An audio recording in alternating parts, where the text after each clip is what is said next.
Welcome to the best geek game show on the planet. Who wants to pass CSMC 205? Please welcome your hosts, Aries and Nomi. Thank you. Thank you. Thank you. Thank you. Today's contestants are some of the smartest geeks of our time. Believe it or not, these people here are the cream of the cream of the crop. Go ahead, contestants. Please introduce yourselves. Good evening, everyone. Joy here. Graduated as the only cum laude of our batch of 1,050 students. Currently unemployed, but will soon be a part of a big software company in the industry. I also... Oh, thank you, Joy. That's impressive. Hi, I'm Morgan, currently working as a professor at the university, teaching gifted fellow geeks. Pleasure to be here. Thank you. I'm Ting Ting, the youngest software developer at Google Philippines. Oh, hi. I'm Nicole, owner and CEO of 5 software companies. Oh, hi. I'm James here, just your average geek seeking for experience, glad to be part of this contest. Thank you, contestant. All right, Thank you, contestant. we're ready? Ready? Ready.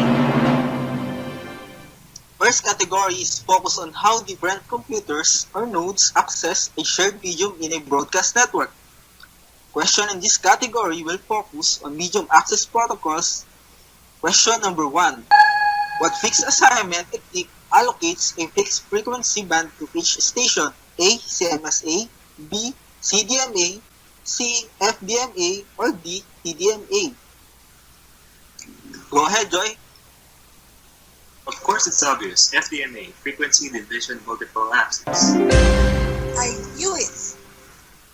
And you are correct. Alright, moving on to the second question, still on the medium access protocols.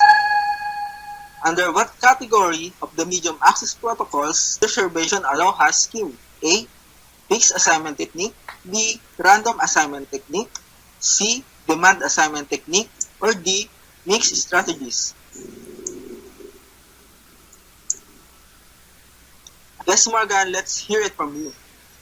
It's B, random assignment technique. Perfect. Networks can have many stations using a single channel or medium. Stations need to follow rules or protocols for proper access. This is what we call the medium access protocols. Medium access protocols can be categorized into 4 techniques. The first is fixed assignment technique, where the channel is allocated in a static manner, unchanging and independent of the activity of the stations. And there are 3 types of fixed assignment techniques. In frequency division multiplexing, or FDMA, a station is assigned its own frequency band to send data. A disadvantage of FDMA is apparent if there are more terminals compared to the frequency bands available. Another is if a frequency band is idle most of the time.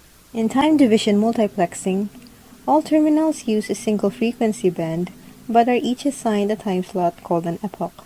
Terminals must wait for their time slot to send data and are not allowed to send if it is not yet their time. It is a requirement of TDMA for all the stations to be synchronized. Code division multiplexing, or CDMA, works by using time slots, but instead of using a single frequency band, it switches to different frequency bands on every time slot. An advantage of CDMA is that signal jamming is avoided because of the switching of frequency bands. The next category of medium access protocols is random access technique. The principle behind this technique is that terminals share a single channel which they can use randomly. The first and most basic type of random access technique is called pure aloha. Terminals transmit data to the central terminal, and the central terminal replies back with an acknowledgement that everything went well. If the remote terminal does not receive a response, it retransmits the data with a random amount of delay. A derivative of pure aloha is the slotted aloha. In slotted aloha, terminals can only transmit at the beginning of a time slot. This requires all terminals to be synchronized. As seen in the illustration, slotted aloha can have a higher throughput compared to its predecessor.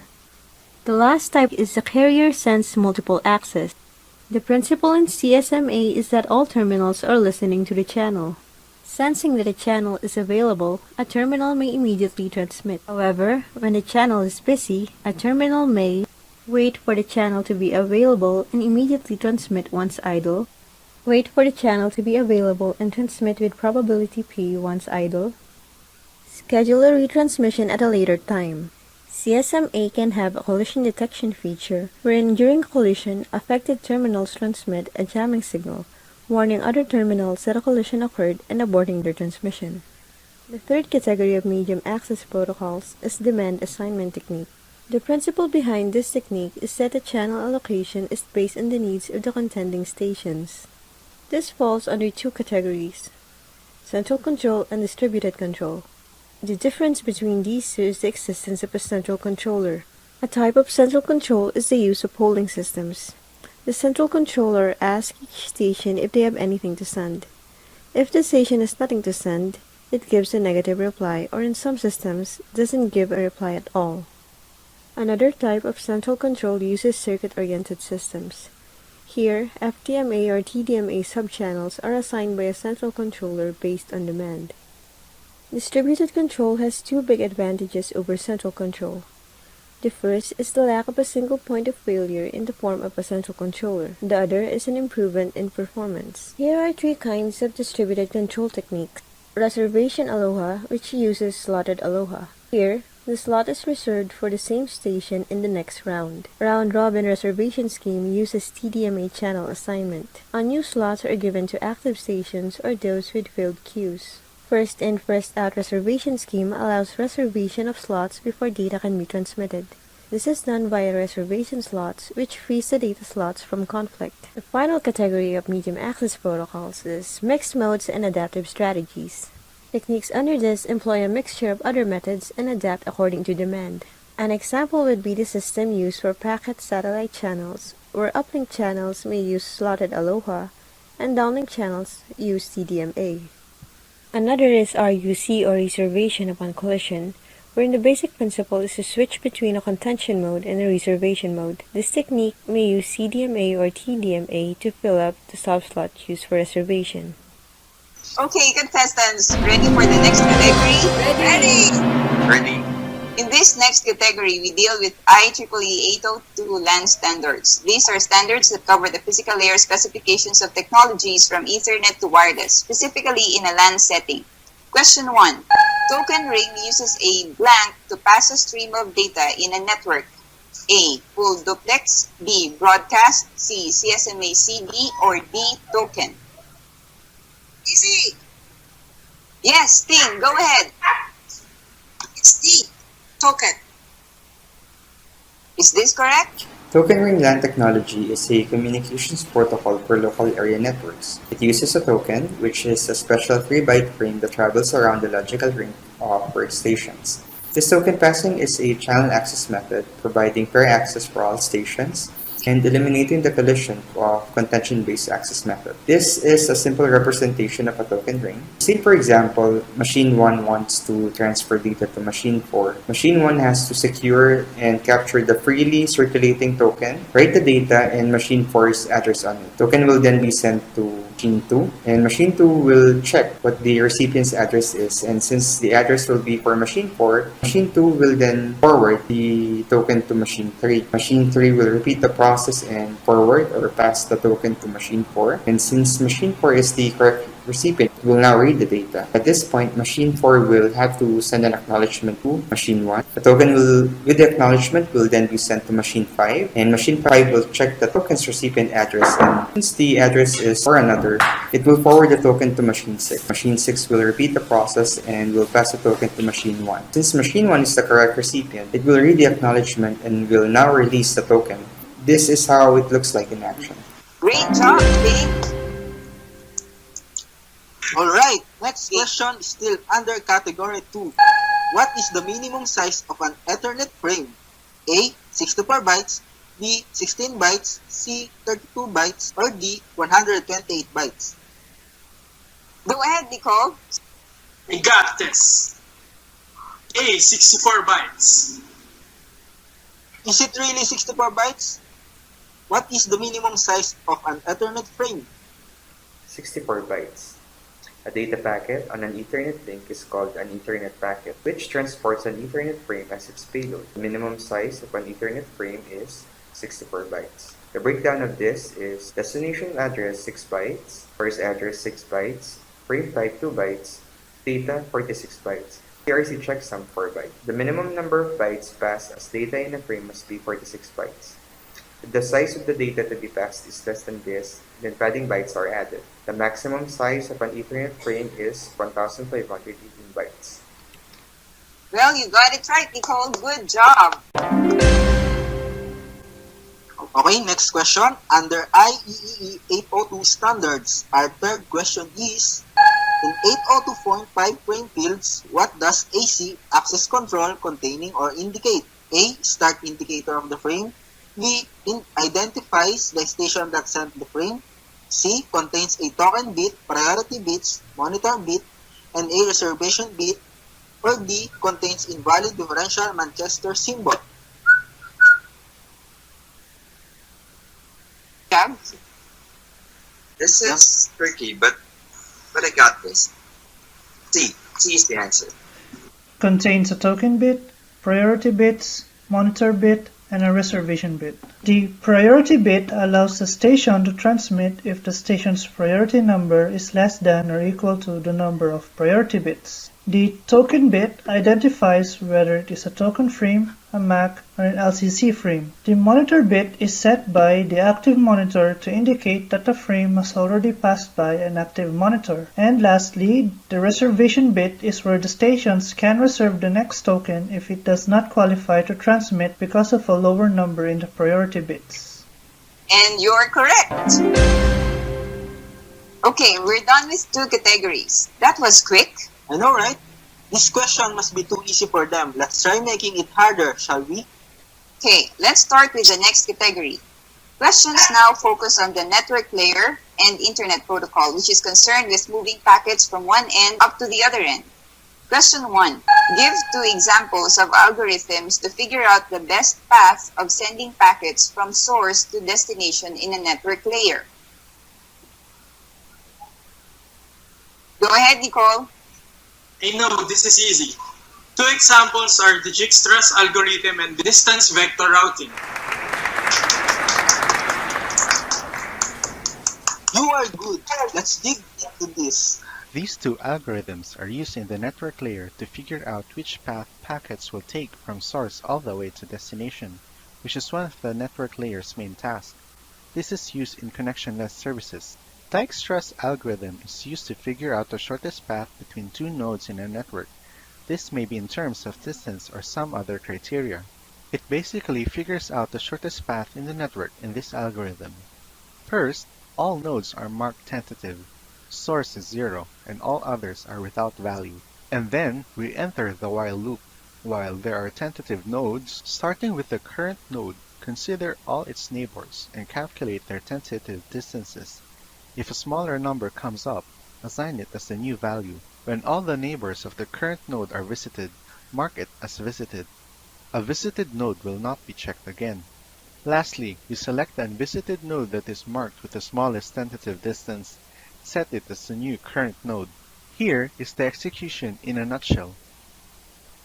Next, we have distance vector routing. In distance vector routing, each router maintains a table, which is the vector, that contains the distance to all other destinations.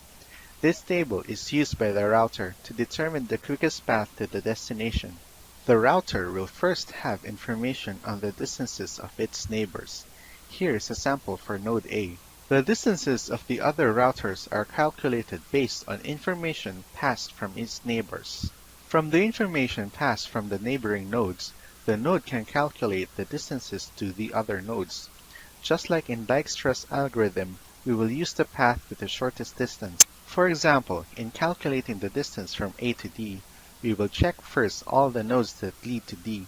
The best calculated distance is 10 using neighbor C, so that's what we're going to put in our table. We use the same concept for the remaining nodes until we complete the table for node A. Oh, so that is how those algorithms work.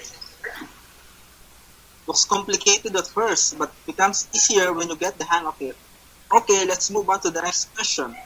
Question 2 for category 3. What is the method or protocol by which data is sent from one computer to another on the internet? It operates at the network layer of the internet. It is a connectionless service that provides the basic unit for data transfer. A. Internet Protocol. B. Medium Access Protocol. C. MAC Sublayer Protocol. Or D. Transmission Control Protocol. I raised my hand first. Yes, please go ahead, Ting. I'm sure about this. It's A. Internet Protocol. Yes, you are correct again, Ting. The Internet Protocol. It is the method or protocol by which data is sent from one computer to another on the Internet. It operates at the network layer of the Internet. It is basically a connectionless service. No session is involved between the source and the destination. The basic unit is called a datagram. IP datagrams have four major functions. They provide a basic unit for data transfer and provide addressing. They also facilitate routing and perform fragmentation. This is the sample IP datagram. IP addresses are classified into 5 types, Class A to Class E. Technically, there should be no two machines connected to the Internet at the same address. Each address field is 32 bits wide and contains the network number and host number. IPv4 addresses consist of 4 octets. IP addresses are divided into two parts, the network and the host part. The network address is the identity of the network, while the host part identifies the host of the network. Bits from the first octet, highlighted in blue, determine the network portion. The succeeding bits in pink determine the host portion. We can maximize the limited number of IP addresses by subnetting. By subnetting, we can efficiently use a single IP address block. For example, if your company is given by the IP provider a single class address block, you can set it so that it can accommodate 5 networks. You can create a subgroup for the 5 networks. Each subgroup has its own subnetwork and broadcast network. This is a sample of subnetting for a Class C address type. You can have up to 254 hosts. The network address is 192.164.1.0, while the broadcast address is 192.168.1.255. Using the sample illustration from the network address 192.168.1.0 to broadcast address 192.168.1.255, we can have 254 usable hosts. Geeks, are you still breathing? Yes. Alright, it's time for category 4. This round, we dive into the transport layer of the internet, which is the first stack to operate on an end-to-end basis. Here we focus on TCP and UDP concepts. Question 1. Two known protocols used in the transport layer are TCP and UDP. All of the following indicates their differences except A. TCP is connection-oriented and UDP is a connectionless protocol. UDP does error checking and TCP does not. C. TCP sends data in the order they are specified, while UDP needs the application layer in order to send data in sequence. Go ahead, Morgan. As far as I remember, UDP does not attempt error recovery, so my answer is B. The statement UDP retransmits erroneous data while TCP does not is incorrect. Is this correct? TCP does error recovery and error checking. Using the TCP protocol, erroneous data are retransmitted. UDP, on the other hand, lacks this mechanism. It allows to check for errors but discards erroneous packets instead of retransmitting them. Error recovery is not also attempted. In terms of connection, TCP is a connection-oriented protocol while UDP is a connectionless protocol. The RFC being used in TCP is RFC 793 while in UDP it's RFC 768. There is a three-way handshake in TCP while there is no handshake in UDP. In terms of reliability, there is absolute guarantee that the data transferred remains intact and arrives in the same order in which it was sent in TCP, while in UDP there is no guarantee that the messages or packets sent would reach at all. The TCP header size is 20 bytes while UDP header size is 8 bytes. There is acknowledgement segments in TCP while in UDP there is no acknowledgement. The weight in TCP is heavyweight because TCP requires 3 packets to set up a socket connection before any user data can be sent. TCP handles reliability and congestion control, while UDP is lightweight. There is no ordering of messages, no tracking connections, etc. It is a small transport layer designed on top of IP. You remembered right, because you're correct once again, Morgan. Great job. Okay, next question. Question 2 for category 4, still on the transport layer of the internet. This time, it's a true or false question. In establishing a connection between two hosts, the process is called the TCP three-way face-to-face. I went first. Jobs, is it true or false? It's false, of course. I'm pretty sure it's TCP three-way handshake. Whoever heard of a three-way face-to-face thing? The TCP connection establishment process, the three-way handshake. Supposing there are two stations, host A, the client, and host B, the server. Host A would like to connect to host B. To do this, host A sends a synchronized packet to host B. Host B will then send an acknowledgement and its corresponding synchronized packet to host A. Lastly, host A will send an acknowledgement to host B. Upon receipt of the last acknowledgement by host B, the connection is now established. The three-way handshake. That is correct, Jobs. Okay, last question for this category. When is TCP termination initiated between a client and the server? A. When a SYN bit is sent to the server from the client station to actively close the system. When a FIN bit is sent to the server from the client station to actively close the system. C. When the last SEQ bit is sent indicating the end of transmission. I think we'll have a hard time here. Why won't we use the random number generator to see who gets answered this next question? Good idea. Let me just pull up my random number generator on my screen here.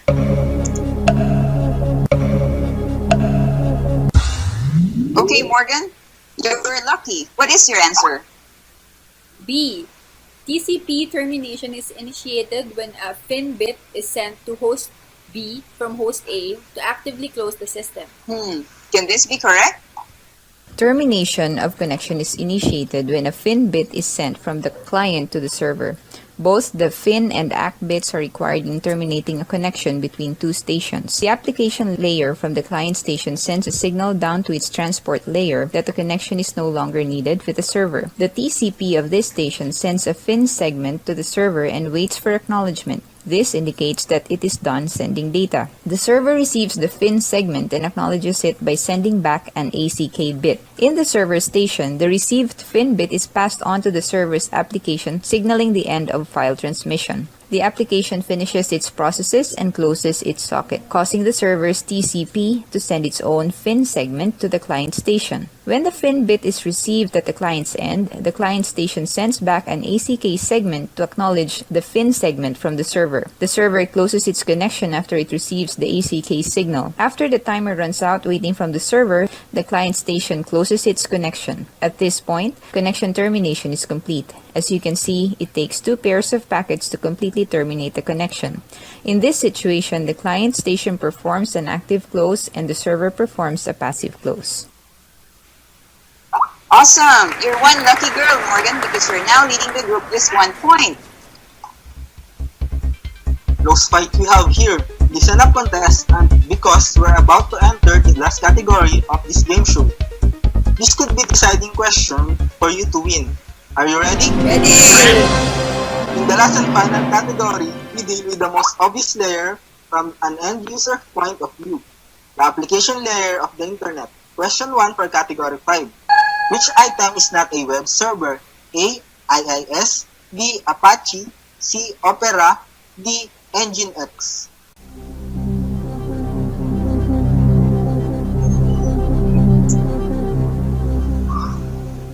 Go ahead, Ma'am Ting. I'll take this.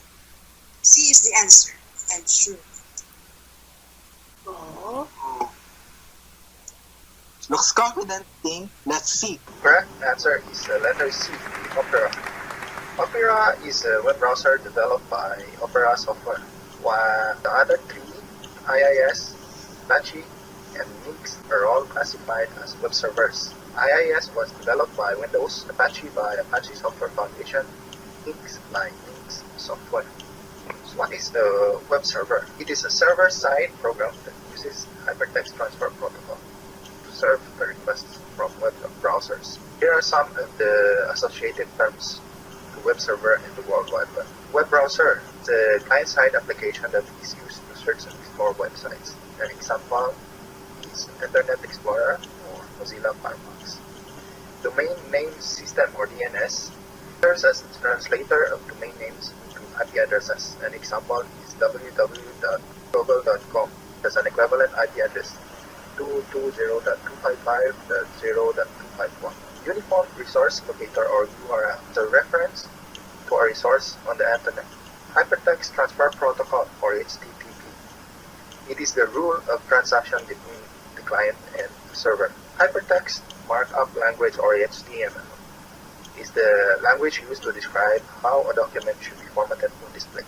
World Wide Web or WWW is a system that makes use of hypertext to access the various forms of information available on the world's different networks. Here is a simple illustration on how web server and web works. We have a web server and a client station which uses the browser. First, a client station which uses the web browser will key in the URL. Example, http www.sample.com/index.html. URL actually is composed of a protocol name, which is HTTP, the resource name or the domain name, and the file name. Great job! Ting and Corbin are now on the lead. Who will win this round? Question 2 in the last category. What is POP in email system? A. POP is a loud explosion that will be heard when an email is received. B. POP stands for a piece of paper. C. POP is a part of process on the email system. And D. POP is post office protocol used to fetch messages and uses 110 port number. D. Post office protocol. Do we have a winner or should we give others a chance? The correct answer is letter D, Post Office Protocol. As a background, we need to know what is an email. Email or electronic mail is one of the most popular and useful internet service. It connects millions of people around the world and makes exchanging of information faster and easier. Email uses 3 protocols. What are these? First, SMTP, which stands for a Simple Mail Transfer Protocol. It's used to transfer email from one server to another server. Second, POP, which stands for Post Office Protocol. It allows users to log in, fetch messages, and remove emails from the server. Third, IMAP, which stands for Internet Message Access Protocol. It allows users to have a complete management of the email box. Messages are kept on server unless user deletes them. Here is a simple illustration on how electronic mail works. When the user needs to send an email, he or she will need a user agent. The most popular user agent is MS Outlook, wherein user is able to read, edit, save, retrieve, or send email. After email creation, the mail transfer agent will send the mail to the destination. Mail transfer agent is a server service that runs on the background. And at the receiving end, a mail transfer agent receives the mail and a user agent is used to display the email. Well, I guess you have a winner, everyone. Give a round of applause for our champion, our youngest Google software developer. Indeed, Ting, you deserve this win. Congratulations, Ting. Get ready to pack up and head on to your favorite destination. You just won yourself a trip to anywhere you like. Wow, isn't that great? And congratulations to everyone here too, especially to our challenging contestant. You did very well. Until next time, everyone, this is Noemi. And I'm Aris. Join us again next time in Who Wants to Pass? CMSC 205.